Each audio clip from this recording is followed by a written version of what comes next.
ये सवाल के आसमान कब बनाए गए? एक ऐसा सवाल है जिसने हजारों सालों से इंसान को सोचने पर मजबूर किया है। कुरान मजीद में कायनात की तख्लीक के वक्त के बारे में एक ऐसे अंदाज में बात की गई है जो खास भी है और निशानी भी, जिसमें 6 दिन या ज्यादा सही कहें तो 6 अय्याम लंबे अरसे दौर का जिक्र है। बेशक तुम्हारा रब अल्लाह है जिसने आसमानों और जमीन को 6 अय्याम में पैदा किया, फिर अर्श पर मुस्तवी हुआ।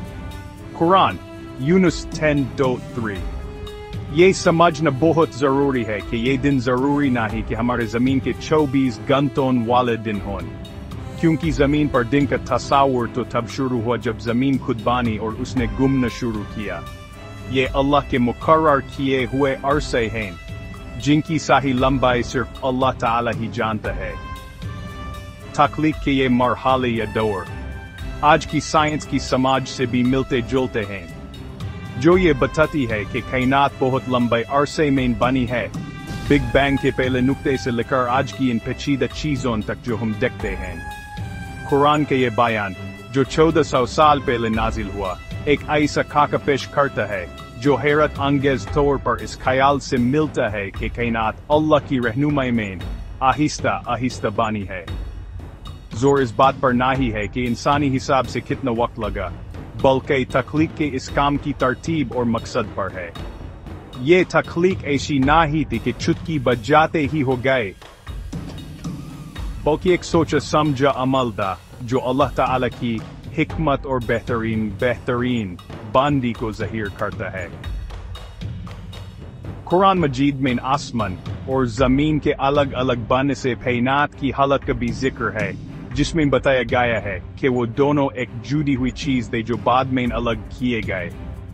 क्या उन लोगों ने जिन्होंने कुफर किया गौर नहीं किया कि आसमान और जमीन दोनों एक मिली हुई चीज थे, फिर हमने उन दोनों को अलग किया और हर जानदार चीज को पानी से बनाया, तो क्या वो ईमान नहीं लाएंगे? ये जबरदस्त आयत एक ऐसी शुरुआती हालत की तरफ इशारा करती है जब सब कुछ एक था, जिसे कुछ तफसीर करने वालों ने कायनात के बाने के शुरुआती नजरियात से जोड़ा है। अलग करने का ये अमल कायनात के उन हिस्सों में तकसीम होने को जाहिर करता है जिन्हें हम आज पहचानते हैं। ये आसमान के बने में जैसा हम उसे देखते हैं एक बुनियादी कदम था। आखिर में अगरचे आसमानों की तख्लीक का इंसानी हिसाब से वक्त अल्लाह ही के इल्म में है, कुरान हमें ये बुनियादी समझ देता है। ये एक सोचा समझा मरहलावार अमल था जिसे अल्लाह ताला ने अंजाम दिया। असल देहन इस बात पर कम है कि कब, यानी हमारे हिसाब से कितने साल या अरसे लगे, बल्कि इस बात पर ज्यादा है कि किसने और कैसे, यानी उस कदीर मुतलक खलीक ने जिसने इस अजीम व शान कायनात को अदम से या शुरुआती इत्तेहाद की हालत से वजूद बख्शा और उसे अपनी मुकम्मल हिकमत और बेहतरीन तरतीब से बनाया। ये 6 अरसे अल्लाह के तख्लीकी काम में मुकम्मल होने और कमाल को ज़ाहिर करते हैं और हमें इन आसमानों में छुपी हुई अजमत और तरतीब की कदर करने की तरगीब देते हैं। आठवां हिस्सा ये बेकिनार वुशत, इस वसे आसमान के नीचे हमारी जगह। जब हम आसमान की इस बेइंतहा न कबिल तस्वुर वुशत और उस कायनात के बारे में सोचते हैं जिसकी ये निशानदाही करता है, तो कुदरती तौर पर हमें अपनी हस्ती के बारे में गहरी आजीजी महसूस होती है। हमारी जमीन को ही देख लें, इस अजीम कायनाती मंजरनामे में एक छोटा से जर्रे की तरह है। हमारा सूरज कहकशान गैलेक्सी के अरबों सितारों में से सिर्फ एक सितारा है, और कहकशान खुद भी इस कायनात में जिसे हम देख सकते हैं कार्बन शायद अरबों कार्बन गैलेक्सीज में से सिर्फ एक है।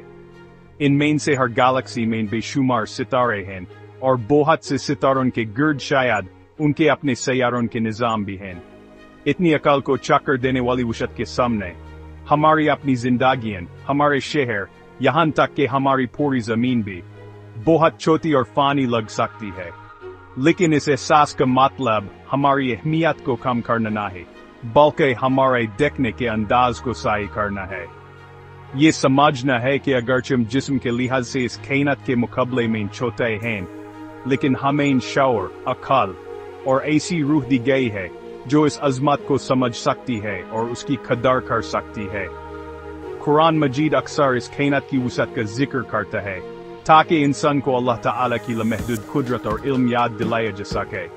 क्या तुम ना ही देखते कि अल्लाह ने जमीन की तमाम चीजों को तुम्हारे लिए मुसक्कर कर दिया है, और कश्तियां भी जो समंदर में उसके हुक्म से चलती हैं, और उसी ने आसमान को जमीन पर गिरने से रोका हुआ है मगर जब उसका हुक्म हो। बेशक अल्लाह लोगों पर बड़ा रहीम और मेहरबान है। आसमान की इस बेकिनार वुसअत को देखना एक बहुत गहरा रूहानी तजुर्बा हो सकता है। ये रोजमर्रा की छोटी छोटी परेशानियों को दूर कर सकता है और हमें किसी ऐसी चीज से जोड़ सकता है जो बहुत बड़ी और हमेशा रहने वाली है। ये हमें याद दिलाता है कि जिस ज़ात ने इस अजीम कायनात को बनाया और कायम रखा हुआ है, वही हमारी जिंदगी की छोटी छोटी चीजों का भी ख्याल रखता है। इस समझ से अल्लाह के मंसूबे पर हिफाजत और भरोसे का एहसास पैदा हो सकता है। ये जानकर कि वही कुदरत जो गैलेक्सीज को उनके रास्तों पर कायम रखे हुए है, वही हमारी भी निगरानी कर रही है। आसमान अल्लाह ताला की सिफात पर गौर व फिक्र करने के लिए कैनवस बन जाता है। उसकी कुदरत अवीम और उसकी मुसाविरी यानी फुनकारी अल मुसाविर। इसलिए इस वासमान के नीचे हमारी जगह अजीज मुशाहिदा करने वालों, शुक्र गुजार बंदों और सोचो फिक्र करने वालों की है। हमें दावत दी जाती है कि हम इसका मुताला करें, इसकी निशानियों से सीखें और उस इल्म को अपने खलीक के करीब होने के लिए इस्तेमाल करें। आसमानों की अजमत को देखकर हमें अपनी छोटाई पर मायूसी नहीं, बल्कि अल्लाह की बड़ाई पर हाइबत और ऐसी शानदार कायनात में वजूद और शऊर की नेमत पर शुक्र गुजारी महसूस होनी चाहिए। ये एक दावत है कि हम उस पर अपने इन्हिसार को पहचानें और ऐसी जिंदगी गुजारें जो उस निज़ाम और खूबसूरती के साथ हम आहंग हो जो उसने कायनात में कायम किया है, और जमीन पर उसके नायब के तौर पर अपने मकसद को पूरा करने की कोशिश करें।